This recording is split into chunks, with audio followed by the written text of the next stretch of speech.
തദ്ദേശ സ്വയംഭരണ തെരഞ്ഞെടുപ്പിൽ Pala municipality LDF 12, UDF 10, സ്വതന്ത്രർ 4 seat നേടി.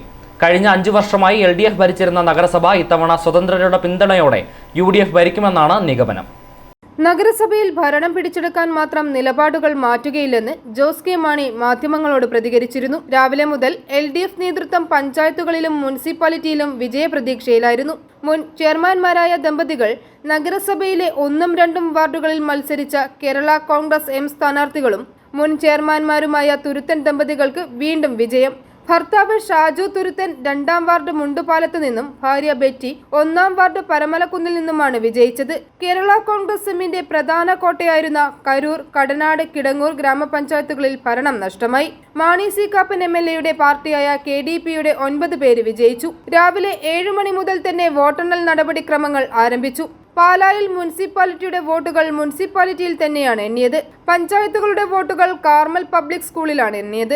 ഓരോ വാർഡിലെയും സ്ഥാനാർത്ഥികളുടെ വിജയം ഉറപ്പിച്ചു കഴിയുമ്പോൾ പ്രവർത്തകരുടെ ആഹ്ലാദ പ്രകടനവും ഉണ്ടായിരുന്നു.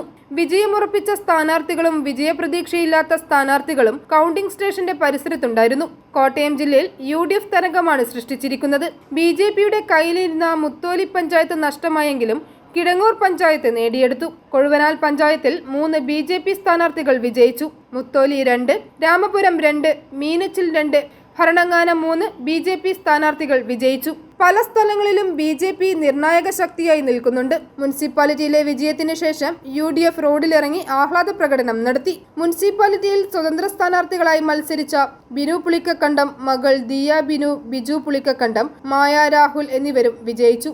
i4A news, Pala.